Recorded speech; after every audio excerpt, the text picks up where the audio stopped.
नमस्कार. आपण या ठिकाणी पैठण तालुक्यामधील संत एकनाथ महाराज यांच्या समाधीस्थळामध्ये आलो आहोत. या ठिकाणी आपल्याकडे एक दिंडी आहे. दिंडीचे जे मुख्य आहेत ते आपल्याशी 2 मिनिटं बोलत आहेत. की त्यांचा दिंडीचा अनुभव कसा होता, काय त्यांचं म्हणणं आहे आषाढी एकादशीबद्दल आपण जाणून घेण्याचा प्रयत्न करू. नमस्कार. बोला. नमस्कार. बोला. तुम्ही बोला. बोला. म्हणजे हे आषाढी एकादशी म्हणजे पांडुरंगाचं एक महात्म्य आहे. आणि त्या पांडुरंगासाठी आम्ही जे मोजे बाजार वायगाव तालुका बदनापूर आज 34 वर्षापासून आम्ही दिंडी घेऊन चालतो. तर मजल दर मजल करीत आम्ही त्या ठिकाणी चालत असतो. पंढरच्या म्हणजे पंढरपुरात जात असतो. जो पण आम्हाला 16 दिवस लागतात आणि 16 दिवसाचा आमचा हा प्रवास आहे. आणि शेवटी आषाढी एकादशीला गेल्याच्या नंतर भगवंताचं नामस्मरण करत आम्ही चालत जात असतो.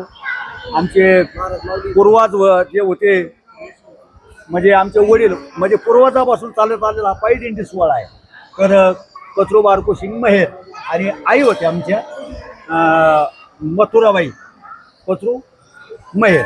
तर म्हणजे आज झाले 34-35 वर्ष आमच्या दिंडीला चालून झालेलं आहे. तर आमच्या आता आई वडील जे आहेत निर्धामाला गेले आणि त्यांच्या मागं तुमचं गाव कोणतं ते सांगा. कुठून आली दिंडी?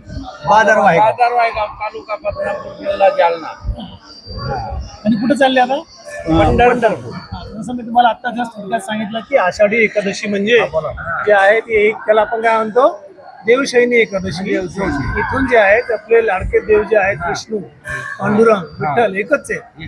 हे योगनिद्रेमध्ये जातात 4 महिने, त्यांना चातुर्मास म्हणतो आपण. मग कार्तिक एकादशीला ते परत जागृत होतात आणि सृष्टीचा भार सांभाळतात. मग ह्या 4 महिन्याचा भार कोण सांभाळला तर देवाचे देव महादेव. कारण श्रावण महिना सुरू होतो, त्यांचा महिना येतो, आपण त्यांची भक्ती करायला लागतोय की नाही. मग त्याच्यानंतर परत आपल्याकडे जे आहे ते विष्णू कार्तिक एकादशीपर्यंत जागृत होऊन त्यांची पूर्ण माहिती. धन्यवाद. जय हरी गोष्ट.